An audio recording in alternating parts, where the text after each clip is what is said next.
မင်္ဂလာပါဝက်ကုတ် programming channel ကနေကြိုဆိုပါရစေဒီဗီဒီယိုမှာတော့ code editor တစ်ခုကိုတုံးပြီးတော့ HTML ကိုဆက်လက်ရေးပြသွားမှာဖြစ်ပါတယ်ကျွန်တော်အနေနဲ့အရင်ဗီဒီယို lesson မှာတော့မိတ်ဆွေတို့ကို Notepad text editor နဲ့ online text editor တွေကိုတုံးပြီးတော့ HTML ရဲ့ basic structure တွေကိုကျွန်တော်ရေးပြခဲ့ပါတယ်အဲ့ဗီဒီယို lesson မှာတော့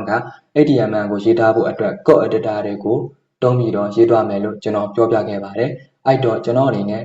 ဒီ VS Code ဆိုတဲ့ code editor တစ်ခုကိုတုံးပြီးတော့ HTML ကိုဆက်လက်ပြီးရေးသွားမှာဖြစ်ပါတယ်အဲ့တော့မိတ်ဆွေတို့ရဲ့ browser မှာဆိုရင် VS Code ဆိုတဲ့ဒီ software ကို download လုပ်ဖို့အတွက် VS Code ဆိုပြီးတော့ရိုက်ရှာလိုက်ပါပြီးရင်တော့ဒီမှာဆိုရင် Visual Studio Code ဆိုရဲ့သူ့ရဲ့ official website ကိုတွေ့ရှိရမှာဖြစ်ပါတယ်ပြီးရင်တော့ဒီ link ကို click လုပ်လိုက်ပါကျွန်တော်ကတော့ Windows user ဖြစ်တဲ့အတွက်ကြောင့်မလို့ဒီကျွန်တော်ရဲ့ဒီ Windows operating system နဲ့တက်ဆိုင်တဲ့ဒီ version ကိုပြပေးတာဖြစ်ပါတယ်မိတ်ဆွေတို့အနေနဲ့ဒီ Linux operating system ပဲဖြစ်ဖြစ် Mac OS operating system ပဲဖြစ်ဖြစ်မိမိတို့အသုံးပြုတဲ့ဒီ operating system နဲ့ကိုက်ညီတဲ့ version ကို download ချလိုက်ပါ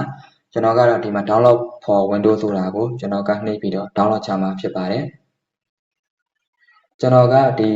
download ချပြီးသား folder ရှိပါတယ်ကျွန်တော်မှာ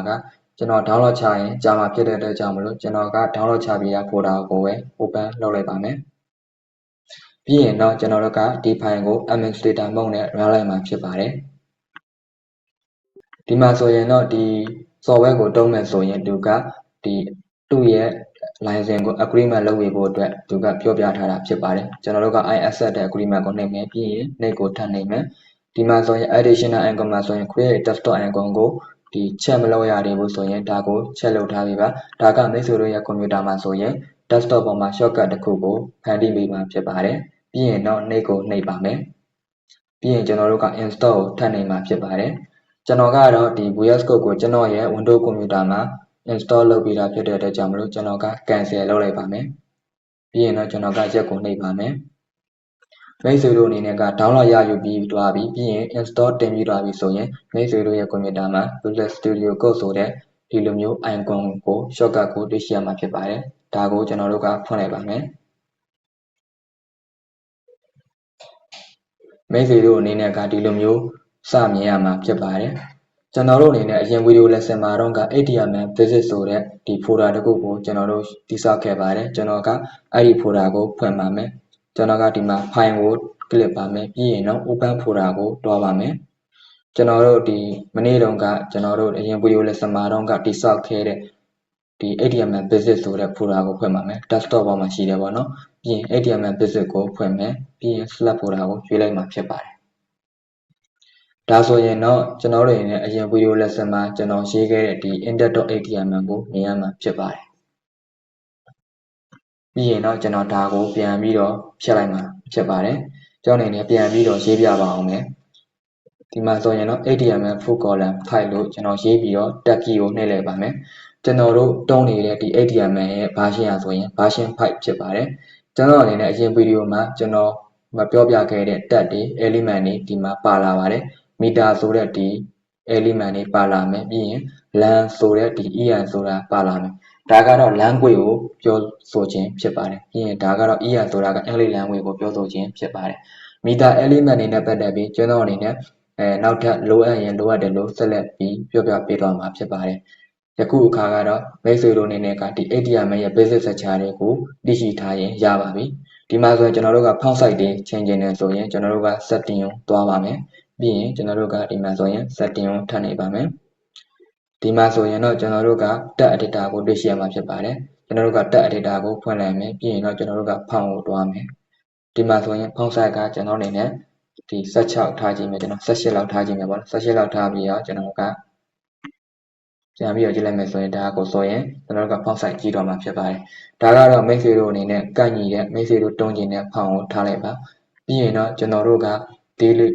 file ကိုကျွန်တော်တို့က browser မှာ run ဖို့အတွက် extension တချို့ကို download ရယူပါမယ်ကျွန်တော်တို့ကဒီမှာဆိုရင် extension ဆိုတဲ့နေရာကိုဒီ icon နေရာကိုနှိပ်လိုက်ပါပြီးရင်ကျွန်တော်တို့က live server ဆိုတဲ့ဒီ extension ကို download ချမှာဖြစ်ပါတယ် live server လို့ရိုက်ရှာလိုက်ပါ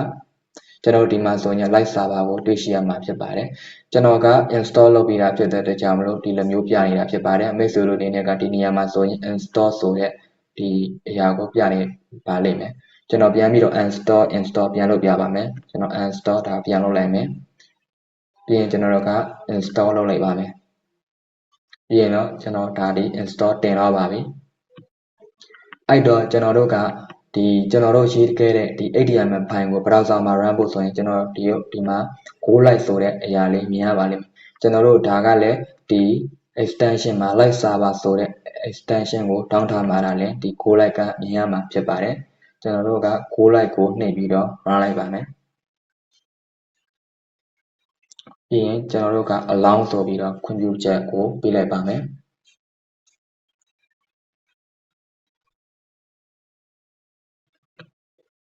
မိတ်ဆွေတို့အနေနဲ့ကဒီ extension ကို download ပြီးထားပြီဆိုရင်ဒီနေရာမှာ live server ဆိုပြီးတော့ပြနေပါလိမ့်မယ်ပေါ့နော်ကျွန်တော်ကကြတော့ဒီနှစ်ခုပြနေတဲ့ကကျွန်တော်က file server လည်းတုံးတယ်ဒီ live server လည်းတုံးတယ်ပေါ့နော်ကျွန်တော်မိတ်ဆွေတို့အနေနဲ့က live server ကိုပဲလုပ်လိုက်ပါကျွန်တော်ကဒီမှာဆိုရင် right click ထောက်ပြီးတော့ကျွန်တော်က open with live server လို့ကျွန်တော်က run ပြီးတော့ကျွန်တော်က browser မှာတွားပြီး run လိုက်မှာဖြစ်ပါတယ်ဒီမှာဆိုရင်ကျွန်တော်တို့အနေနဲ့ကဒီဘာမှရေးထားတာမဟုတ်တဲ့အတွက်ကြောင့်မလို့ဘာမှမပေါ်သေးဘူးပေါ့နော်ဒီမှာကျွန်တော်အနေနဲ့ကမနေ့ကလိုပဲကျွန်တော်အရင်ပွေးလေးစင်နှုံးကလိုကျွန်တော် work code programming လို့ရေးလိုက်မှာဖြစ်ပါတယ်ဒါကတော့မိတ်ဆွေတို့ပေါ်ခြင်းနဲ့စာသားကိုရေးပါ work code programming ပြီးရင်ကျွန်တော်တို့ကဒီတက်ပြီးရင် my channel ပို့ web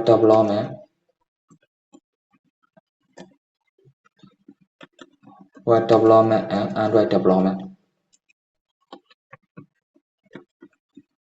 ကျွန်တော်ကတော့ကျွန်တော်ပေါ်ချင်တဲ့ဒီစာသားကိုရေးလိုက်မှာဖြစ်ပါတယ်ပြီးရင်တော့ကျွန်တော်ကဒီ open web live server နဲ့ကျွန်တော်ကဒီ browser မှာပေါ်ဖို့အတွက် run မှာဖြစ်ပါတယ်မိတ်ဆွေတို့အနေနဲ့ကဒီနားမှာရှိတဲ့ icon လေးကိုနှိပ်ပြီးတော့ run ရင်လည်းရပါတယ်ကျွန်တော်ကတော့ဒီမှာ right click ထားပြီးတော့ open web live server ဆိုပြီးတော့ run လိုက်ပါမယ်